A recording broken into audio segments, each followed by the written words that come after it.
Senhoras e senhores, retornando então para a terceira apresentação dos candidatos a senador por São Paulo, nesse encontro Compromisso com a Justiça, convidamos para a composição da mesa dos trabalhos, doutora Ivete Senise Ferreira, que é a anfitriã desse evento, a vice-presidente da Ordem dos Advogados do Brasil, Seção São Paulo, juiz Jaime Martins de Oliveira Neto, presidente da Associação Paulista de Magistrados, e doutor Felipe Locke Cavalcante, presidente da Associação Paulista do Ministério Público. Convidamos nosso terceiro candidato do dia, Juracy Baena Garcia, do Partido da Causa Operária. Por favor.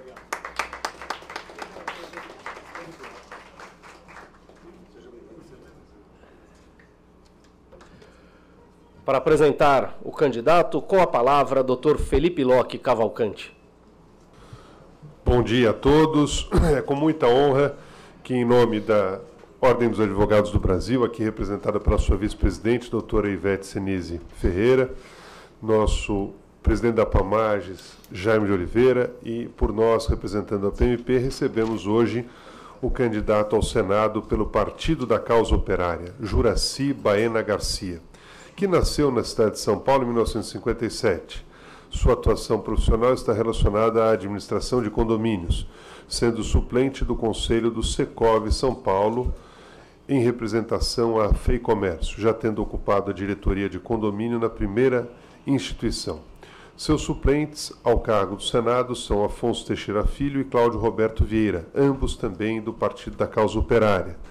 Então, gostaríamos de agradecer muito ao candidato Juracy pela sua vinda e, mais do que isso, ressaltar mais uma vez que este evento é uma iniciativa pioneira da OAB, a Pamages e a PMP, ressaltando a identidade de propósitos da advocacia, da magistratura e do Ministério Público, no sentido de buscar soluções para os problemas permanentes da justiça paulista e da justiça brasileira. Eu tenho certeza que, com a união de esforços, nós poderemos levar este debate adiante, buscando saídas para impasses que já duram há muito tempo. Mais do que isso, é também importante ressaltar que esse é um espaço absolutamente igualitário, onde todos os candidatos ao governo tiveram a mesma oportunidade de tempo e todos os candidatos ao Senado estão tendo a mesma oportunidade, de modo que nós podemos ouvir todos os candidatos a respeito de um tema importante, dando igualdade de armas a eles.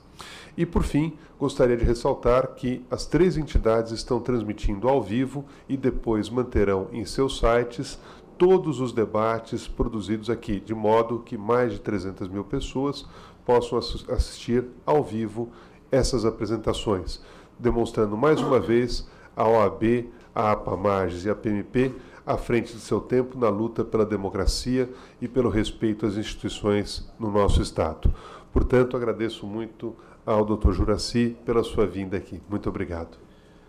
Candidato Juracy, o senhor terá 20 minutos sem tolerância para falar sobre os seguintes assuntos: a indispensabilidade do advogado para a justiça, democratização do Poder Judiciário e do Ministério Público, eleições diretas, autonomia orçamentária, precatórios, litigiosidade do poder público, sistema carcerário e justiça estadual e o pacto federativo. O senhor será avisado quando faltarem 2 minutos para o término de sua exposição. Após esses 20 minutos para falar sobre a pauta proposta, o senhor terá mais 5 minutos para suas considerações finais sobre temas de livre escolha. Mais uma vez, o senhor será avisado quando faltar 1 minuto para o término de sua fala. Nós informamos que durante toda a explanação do candidato não será permitida a manifestação da plateia. Não haverá perguntas e nem debates. Ao final da apresentação, o candidato concederá uma entrevista ao vivo e exclusiva, transmitida pelos sites da OAB, a Pamages e a PMP. Candidato Juracy, convido a vir aqui à tribuna. O senhor tem 20 minutos a partir de agora para apresentar as suas propostas, atendo-se exclusivamente aos temas da pauta.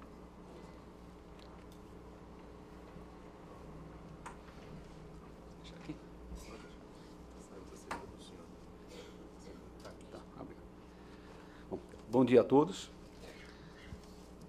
Agradeço imensamente, em nome do Partido da Causa Operária, esta oportunidade raríssima no sistema eleitoral brasileiro e na própria estrutura da imprensa brasileira de um candidato de um partido à esquerda, sem recurso financeiro, poder colocar suas ideias embora não um debate, mas um avanço significativo, mas apresentar as ideias, e ficaremos à disposição para debater um pouco mais após o evento.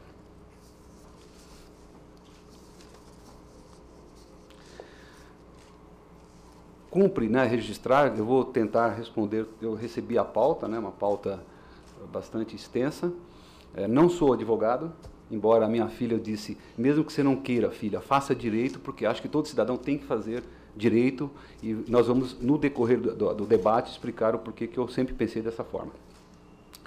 A primeira pergunta, eu vou discutir, não tem como eu fugir, eu não respondo pessoalmente pela candidatura, diferente dos meus candidatos que se dizem que podem fazer isso ou fazer aquilo. Nós não acreditamos nisso, pessoalmente ninguém faz absolutamente nada, a não ser dentro de uma linha de programa e de um partido. Essa é um dos princípios da causa operária. Também quero dizer que nós não somos fantasmas, estou aqui presente, então não tem só 3 candidatos, como meu antecessor colocou aqui. Existem 11 candidatos, e nós estamos, inclusive, debatendo muito com o TSE para manter a candidatura, é uma chapa, e estamos ainda na luta para manter a candidatura. Mas são 11 candidatos, eu acho que é importantíssimo registrar isso, né? Isso aí já é o que a imprensa diz. São 3 candidatos no Brasil inteiro para presidente, literalmente, 3 ou 4. Em São Paulo, 2 ou 3 a governador. Senador, então, 2 ou 3. Então, esse costume, fazer crer, a gente acaba ficando doente mental, porque eu acho que eu existo, estou aqui presente, está lá registrado no TSE a nossa candidatura. Nós respondemos a um programa. Todas as perguntas que foram feitas, e nós queremos aprofundar em 2 ou 3 pontos, a questão do advogado, a questão da estrutura econômica que existe, que deve apertar todas as estruturas que fazem a defesa do direito dos cidadãos, e a questão da liberdade e essas tais listas tríplices, né, do qual eu faço parte, não como da lista, mas sou contra.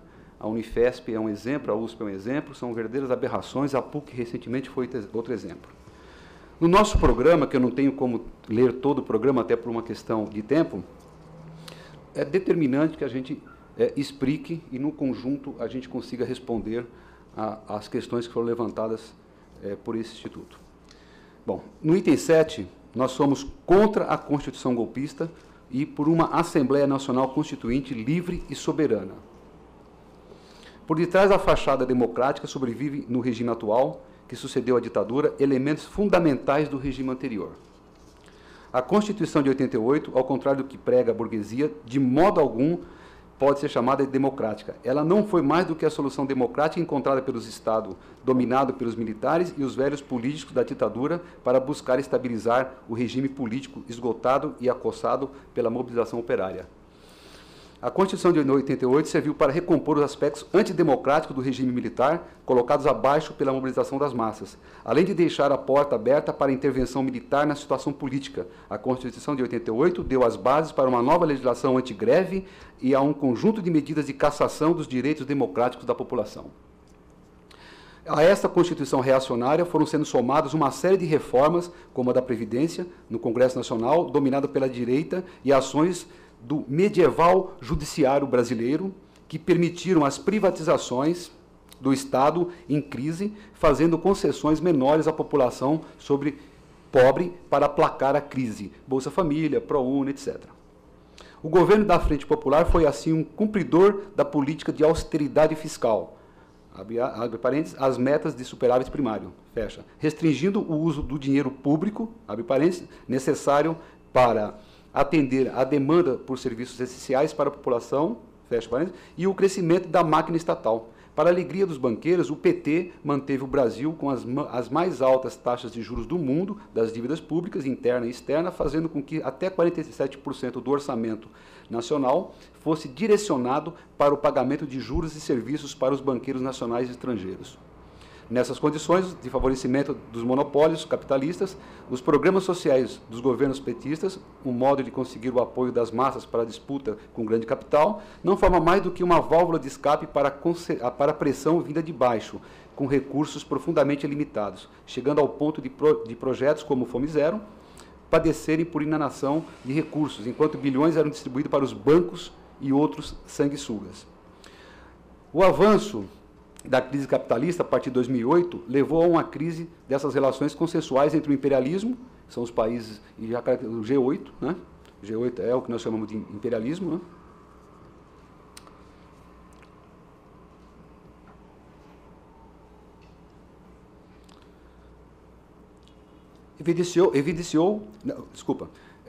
vou voltar, porque eu me perdi aqui, está um pouco pequeno, mesmo com óculos. O caso do mensalão, o avanço da crise capitalista, a partir de 2008, levou a uma crise dessas relações consensuais entre o imperialismo e os governos das burguesias nacionais, levando a um acirramento do conflito de interesses entre as diferentes facções da burguesia brasileira, que já se anunciavam no segundo mandato de Lula. O caso do mensalão, que aparece no primeiro mandato do Lula, já demonstrava a luta da burguesia contra o crescimento do PT dentro do regime político. Evidenciou o avanço das tendências golpistas da direita pró-imperialista, que se mostrou disposta a usar do seu controle sobre setores chaves do poder político e econômico do país: o judiciário, forças armadas, monopólio dos meios de comunicação.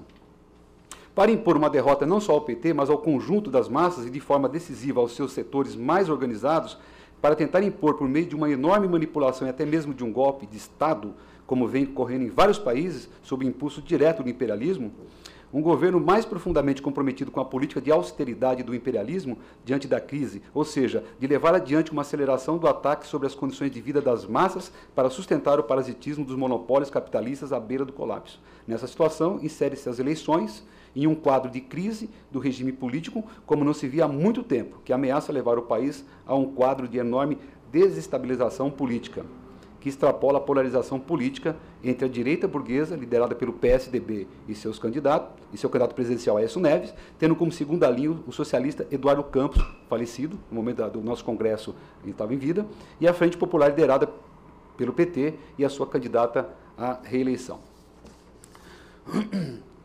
Dentro dessa linha, eu acho que essa apresentação inicial de uma parte do programa é determinante para que a gente possa discutir os pontos, né? Não vai dar para discutir todos, mas pelo menos os principais, que nós entendemos, né, da nossa avaliação nesse debate. Primeiro, a questão do advogado, né? Todos que acompanham aí os fatos ocorridos na ditadura militar, no pós-ditadura, e mesmo atualmente, sabem da extrema importância e do papel, né, do advogado como determinante, como oxigênio de uma democracia. Ou seja, muitos advogados, inclusive, perderam suas vidas lutando contra a ditadura militar, não só no Brasil, como em vários outros países. Portanto, é uma profissão que nós entendemos da mais alta importância, seja qual for o regime que se instale no planeta. Ou seja, nós tivemos o comunismo primitivo superado pelo feudalismo, superado pelo capitalismo, entendemos que vai ser superado pelo socialismo e pelo comunismo. Em qualquer um desses regimes mais atuais, onde o direito atua, ele é determinante para que se garanta os direitos mínimos da população, de um cidadão e etc. A questão do acesso, nós vamos discutir. Nós já abrimos a discussão sobre a liberdade para todos os manifestantes presos e fim dos processos, ou seja, estudantes que utilizam da luta, que é um direito em tese na Constituição, são presos, liberados por pressão política da sociedade, à exceção do Rafael no Rio de Janeiro, preso com a garrafinha de água, como foi também o Hideck recentemente aqui em São Paulo. E nós temos aí o judiciário patinando em cima e colocando essas pessoas para responder processos, como, por exemplo, na Unifesp, onde 26 estudantes já perderam em primeira instância a primariedade e vão pagar multa, estão recorrendo.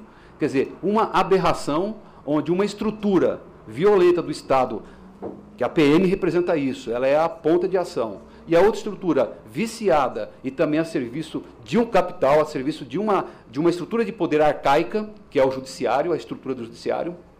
Nós entendemos que toda essa estrutura, ela joga contra a população, seja na violência da PM, no caso, que nós defendemos a dissolução da PM, seja na questão da forma com que o judiciário trata aqueles que a grande periferia, ou seja, a maior população do Brasil, ela é vítima também, seja direto ou indiretamente, de uma estrutura judiciária, no nosso entendimento, arcaica e voltada sim, ao interesse de classe. Nós entendemos que existem duas classes no planeta, uma que detém o poder econômico, ponto final, e aqui não detém, aqui trabalha. Portanto, isso nós não perdemos essa perspectiva, aonde confunde nossos companheiros e partidos de esquerda, que ficam no chamado centrismo, sem saber se vai para a esquerda ou para a direita, e acreditando nessa falaciosa democracia. Porque como podemos falar em democracia se você tem estudantes presos lutando por universidade na periferia de Guarulhos? Em contrapartida, enquanto constrói o prédio Conquista de 2012, dos estudantes, olha como trata o judiciário e a lei, né? os estudantes foram presos e tudo mais, em 2 oportunidades, no dia 14 de junho e 6 de junho. Posteriormente, os estudantes estão respondendo processos. Conquistamos o direito de construir a universidade lá na periferia de Guarulhos, a 60 milhões de reais. A congregação do campus de Guarulhos fez o quê? Alugou um colégio por 15 milhões de reais, sendo que a UNG ofereceu por sessão a questão do espaço que tinha na Dutra. Não entendemos o porquê disto. Ou seja, se lá na lei está dizendo que a livre concorrência, a questão da concorrência é determinante para que você possa fazer uma alocação pública, como que a Unifesp manipula na congregação, como a USP faz, é um setor de professores fechado que toma conta da universidade, e aluga por 15 milhões, e sequer observam, inclusive a Procuradoria, nós temos que discutir isso na Unifesp, a questão do direito de concorrência, que a UNG ofereceu sessão gratuita. É dessa justiça que nós estamos tratando.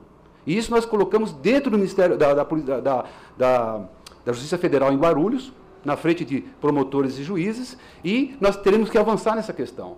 Ou seja, fechando, o advogado é determinante para que qualquer sistema de regime faça o objetivo da humanidade, que é ser feliz aqui na Terra, e não sei em que lugar que, por exemplo, a Marina defende, que eu não acredito nisso, mas tudo bem, é um direito dela e nós respeitamos, inclusive, não somos sectários. A pessoa triste na dureza da vida tem que recorrer à religião como uma forma de suplantar a sua fome. Então, nós entendemos que a religião ela tem o seu papel aí na sociedade e nós entendemos que nós queremos esse paraíso na Terra, não em outro local. Então, o advogado como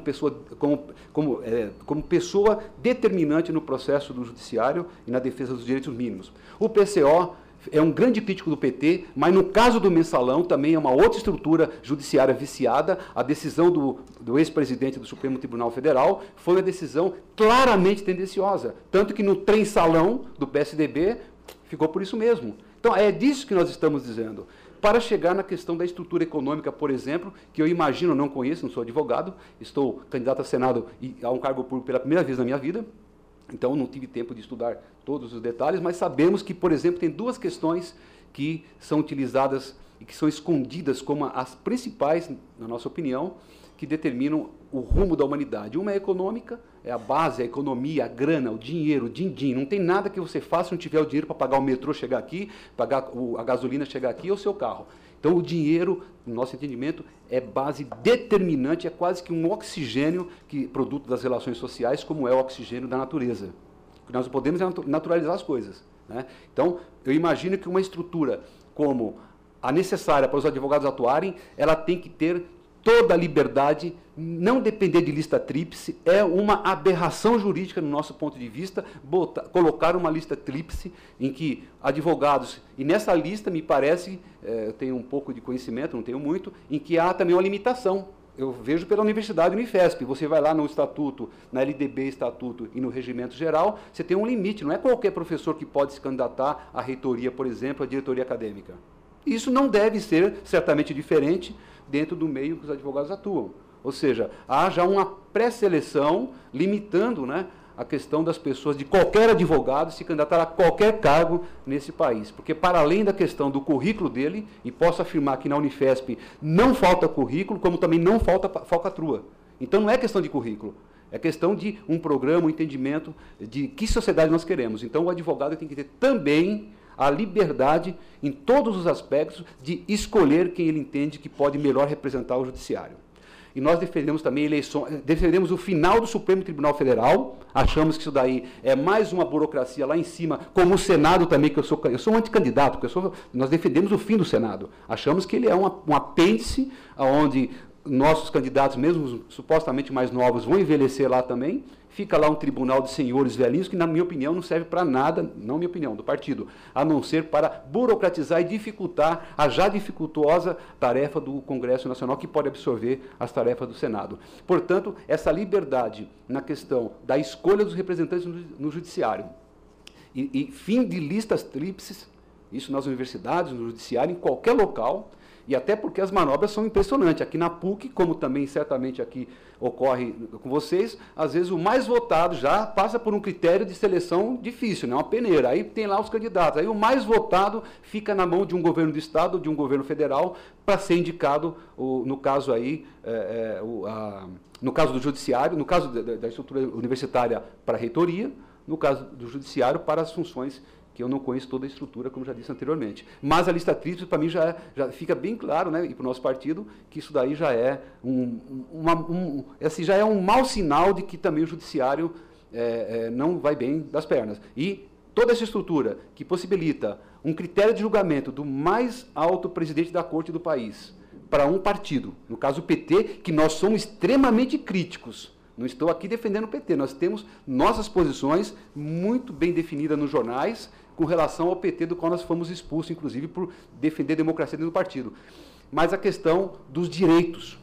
Seja qual for o meu direito, pode ser uma pena de direito, nós temos que lutar, nós não podemos regredir, temos que avançar na questão do direito. Então, a liberdade do advogado, a valorização da profissão, a liberdade de escolha da classe dos advogados, daquele que é dentro da sua estrutura, se candidata a qualquer cargo, em qualquer local, seja no Ministério Público, seja a estrutura do Poder Judiciário, enfim, tem que ter liberdade para poder debater as ideias, os espaços, que não vão entrar na parte econômica, né, para que a gente possa oxigenar o sistema judiciário brasileiro. Esse é o entendimento da nossa parte. Então, lista tríplice e essa questão da valorização do advogado. Um outro ponto importante, que aí eu pego na parte econômica, nós podemos ter tudo isso, mas se um governador ou um presidente da República continuar mandando, por exemplo, na verba do judiciário, como manda nas universidades, dá na mesma. Porque nós podemos ter lá uma estrutura democrática fruto de uma pressão de uma população num país e, no entanto, os recursos financeiros, quem vai administrar?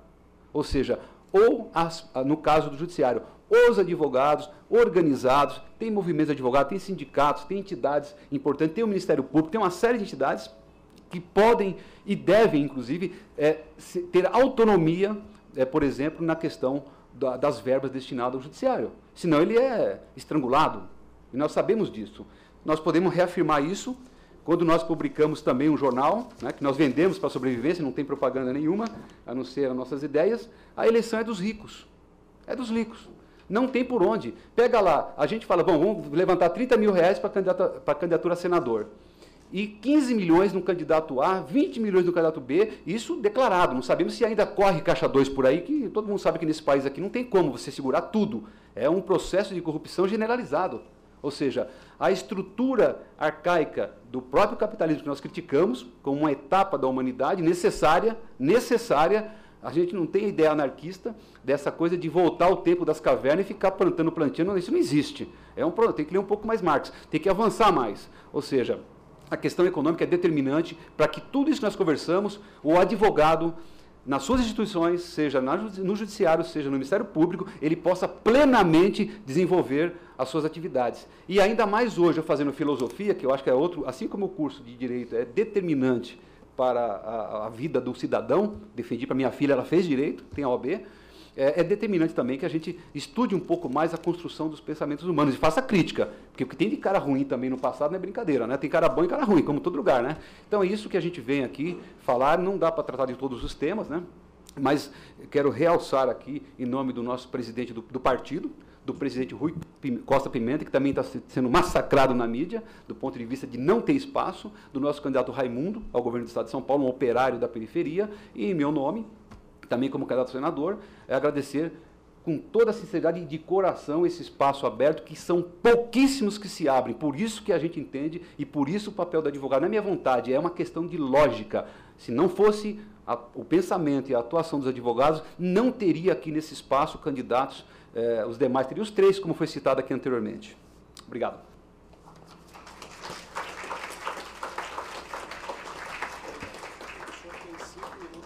Tá.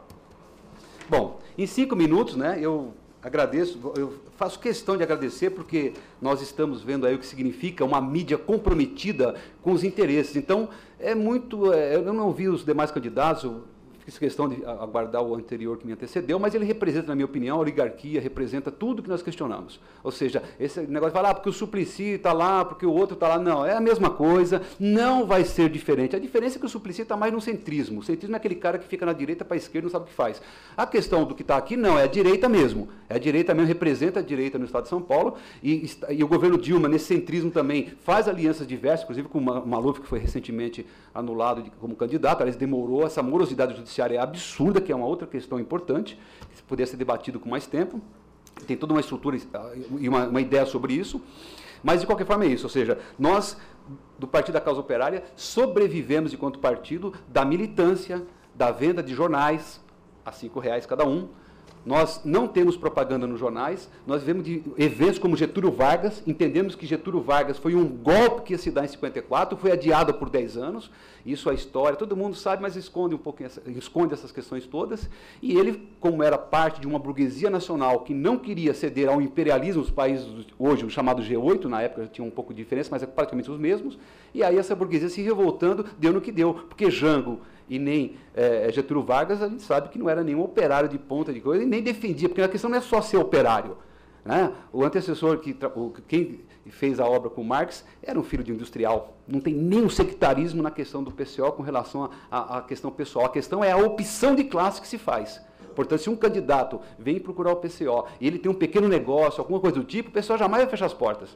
Por quê? Porque tem um programa de partido. A sua opção é essa, é por uma classe, e a classe oprimida, então é muito bem recebido num partido, seja qual for a sua formação, seja qual for a sua origem, se é de família burguesa, menos burguesa, etc. Porque muita gente, inclusive, para fechar, confunde, né? Ah, eu sou burguesa, que nem o Rui uma vez contestou uma repórter. Não, a senhora não é burguesa. A senhora é no máximo, pequena burguesa, ou defende os pensamentos pequenos burgueses que são confusos e levam ao suicídio. Na Unifesp já teve 2, por exemplo. E a burguesia é aquela que detém os módulos da produção capitalista. O resto esquece, é uma classe média confusa, que tem raiva da direita porque tem muito dinheiro e não herdou e não vai roubar para poder chegar lá, isso dito por um velho Matarazzo, lá no Hospital Matarazzo que eu trabalhei lá. E do outro lado morre de medo, a pequena burguesia, de se proletarizar. Então é confusa e por isso que leva a depressões, a uma série de questões que os consultórios médicos estão bem recheados dessa pequena burguesia que não tem, quer ter, não morre de medo, mas ao mesmo tempo é muito confuso e não sabe o que está fazendo no planeta. Saber o que está fazendo no planeta é determinante, é delicioso, e na minha idade eu defendo o socialismo, defendo o comunismo, e a luta na Unifesp, daquela congregação, que é um apanhado de professores que fizeram já um absurdo com relação à alocação de 15 milhões do Colégio Torricelli, que era provisório, e agora querem comprar. E pode ter certeza que eles vão conseguir votar na congregação, onde há uma minoria de estudantes, é 70, 15, 15, é um sistema antidemocrático nas universidades, e vai comprar um colégio, sendo que tem um de 60 milhões sendo construído lá na periferia de Guarulhos, que eles são contrários. Leiam um dia, se puder, dossiê juvenal da Unifesp, vocês vão entender o que significa a cabeça de um professor desse que nós combatemos na Unifesp. Agradeço imensamente esse espaço.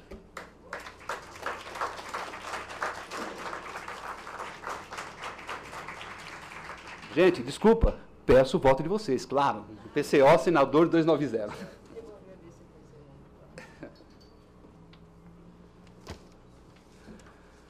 Nós agradecemos ao candidato Juracy. Com a palavra, doutora Ivete Senise Ferreira.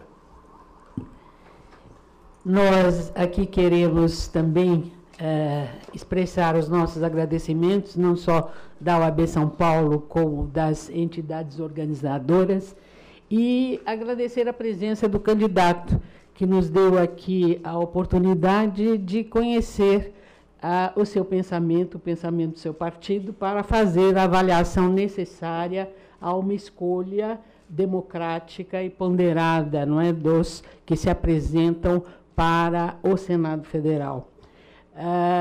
Juracy Baiana Garcia, não é, atendeu ao nosso convite, nós agradecemos a presença, agradecemos a manifestação e agradecemos a assistência que aqui prestigiou esse evento e solicitamos que continuem conosco aqui neste recinto, porque teremos ainda o encerramento da primeira etapa desse evento, da parte matutina, com a manifestação de mais um candidato, que será o candidato José Serra. Muito obrigado pela presença, ao candidato Juracy e a todos vocês. Obrigada.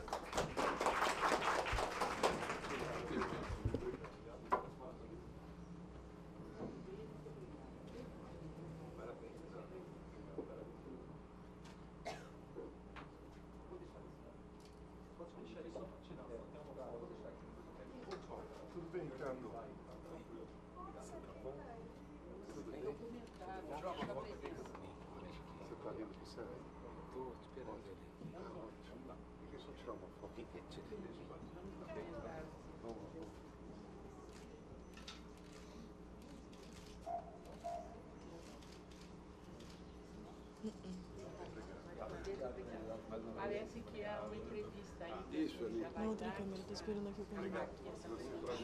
Obrigado. Foi muito bom. Obrigado.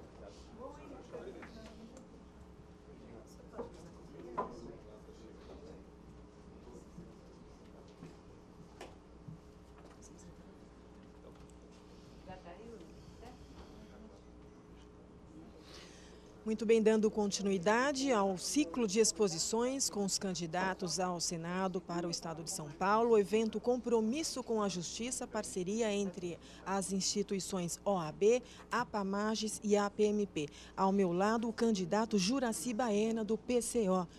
Candidato, obrigada pela presença. Candidato, se eleito, como o senhor trataria ou pretende tratar os assuntos relacionados ao Ministério Público, como orçamento e lista tríplice?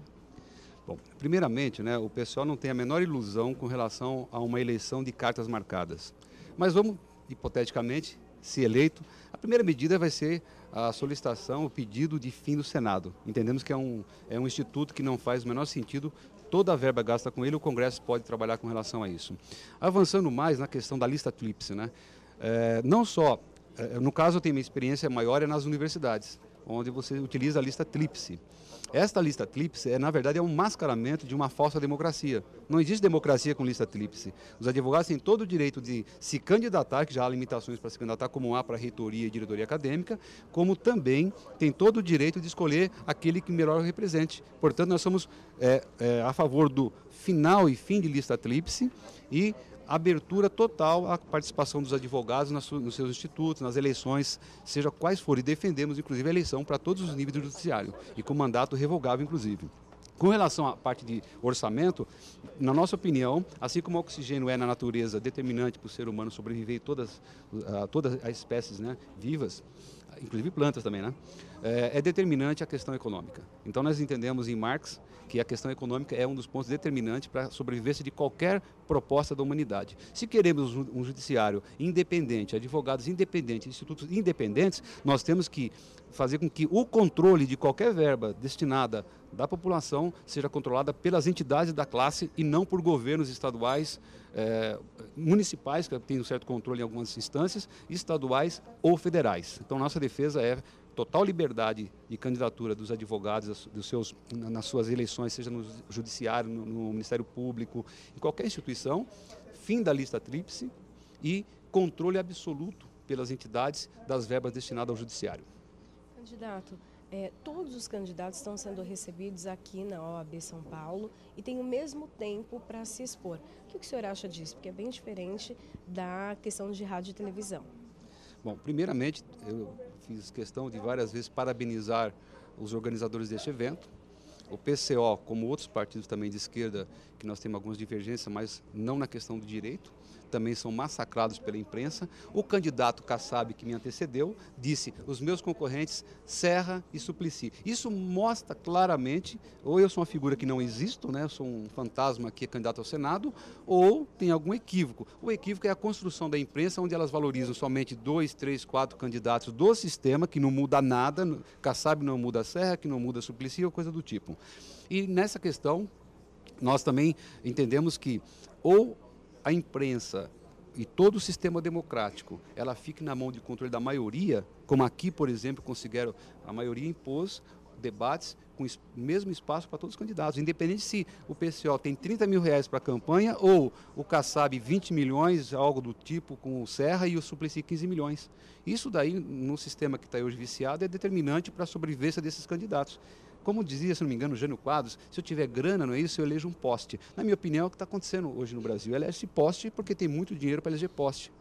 A custa de quais interesses? Essa conta vai ser sua, vai ser minha, vai ser da população. Obrigada, candidato. Eu que agradeço. Lembrando que este evento ocorre aqui no auditório da Ordem dos Advogados de São Paulo.